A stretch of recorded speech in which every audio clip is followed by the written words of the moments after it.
This is my laptop. An MSI GL62M, and it has some problems we're going to sort out today, a single 8GB stick of RAM, and an operating system loaded on a mechanical hard drive. Let's get started.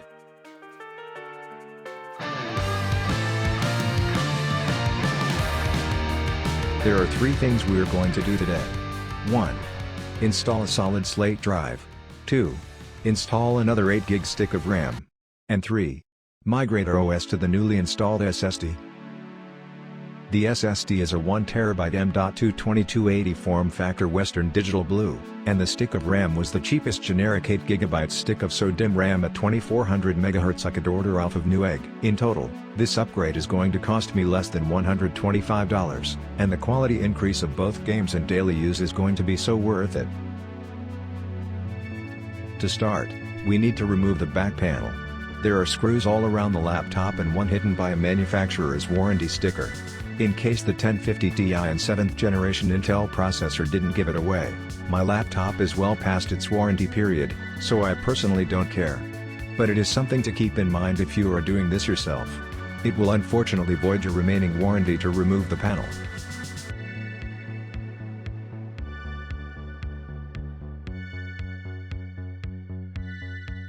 Once all the screws are removed, the panel will come off, but it will take a bit of force and some patience. Using a thin, yet sturdy object, like a laminated card, run around the edges to help separate the back panel from the main laptop. Before doing anything else, we want to remove the battery to avoid potentially shocking ourselves and our system. It is held down by a single screw, so unscrew it, set it off to the side, and then slide the battery out.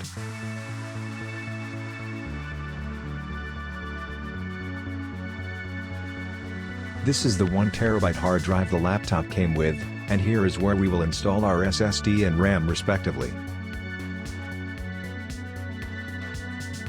Let's start with the RAM. Take note the stick is not divided evenly. One side is longer than the other, so it can only be installed one way. Line up the sides to where they match the length of the slot and simply slide it in, then press down. The metal clamps on either side will automatically snap in place upon pressing down.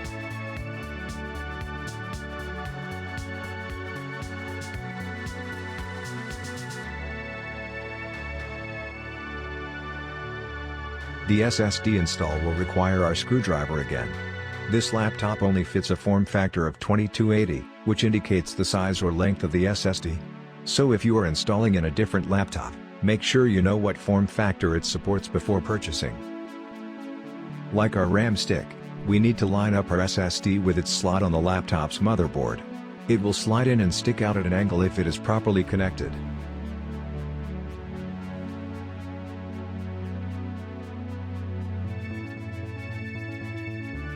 The screw will keep it firmly in place and keep it from disconnecting. This is why it is important to know what form factor your laptop supports.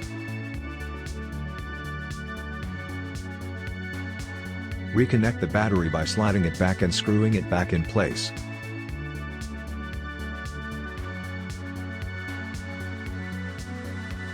Like everything else we've done today, it can only fit one way.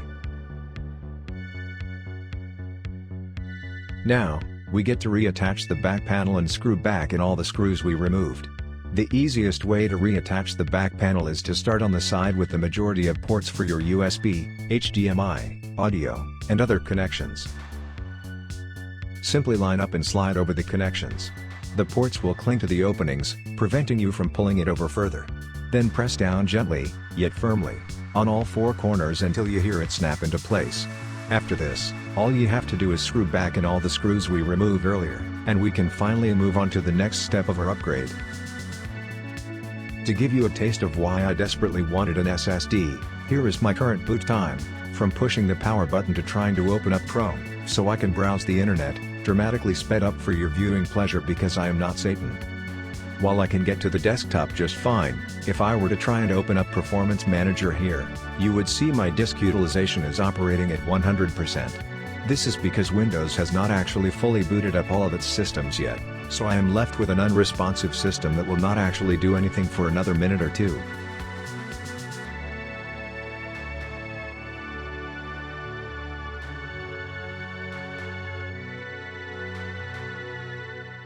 Here we can now see 16 GB of RAM in our new SSD as well as our original mechanical drive. We are going to format the SSD to ensure we can migrate our operating system to it.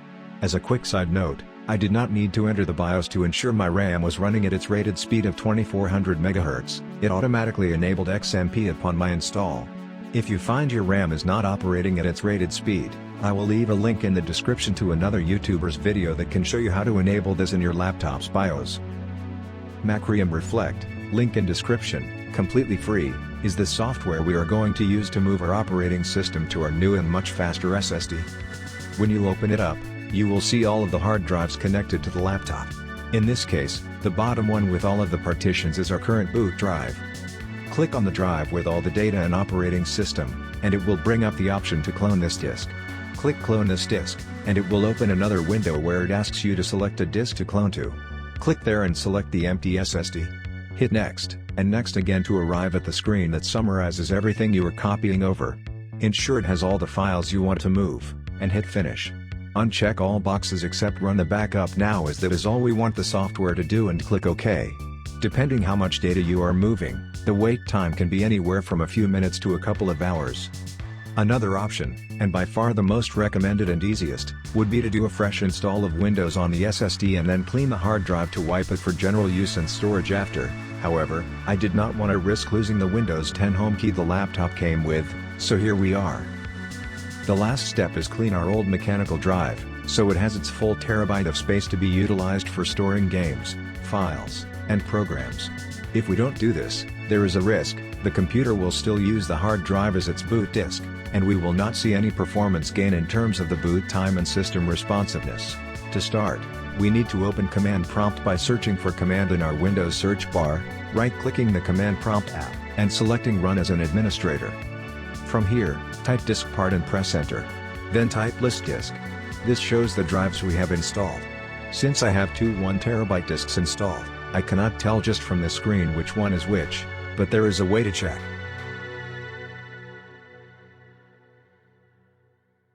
Back in the Windows search bar, type in Disk Management and select the app. Here you can see they are labeled as Disk 0 and Disk 1 like in the command prompt. Right-click on either disk, and select Properties. It will pull up the general properties, including the name of the manufacturer. WDC stands for Western Digital Corporation, so I know that Disk 0 is our new SSD, therefore, we want to clean Disk 1 in this case. Back in the command prompt, type Select Disk 1. Once it verifies the right disk is selected, type Clean, and now all the data is gone. The last thing we need to do in command prompt is type Create Partition Primary. Now exit the prompt. Finally, we need to format the hard drive back in Disk Management.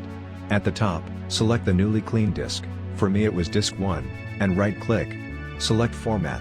Verify it is creating an NTFS file, the box is checked for Perform a Quick Format, or it will take hours, and rename your drive if you want to.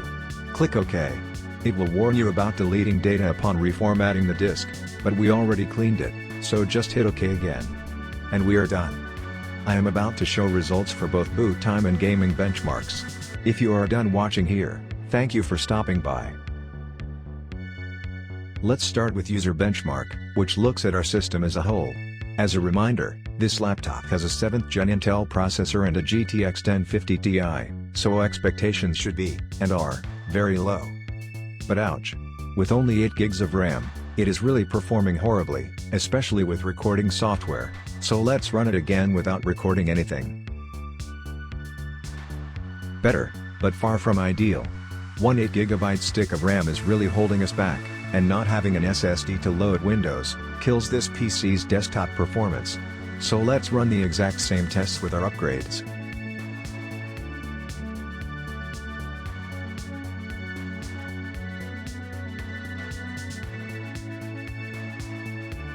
Even with recording software on, we are outperforming our old system when there was no recording occurring. Let's see those results without the recording software on. An overall increase of 10% in gaming is great, especially for this older system. And the desktop experience has risen even more. So let's quickly show the difference in boot time, and then move on to looking at the increased performance of gaming in action.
I hope you found this video helpful and enjoyed.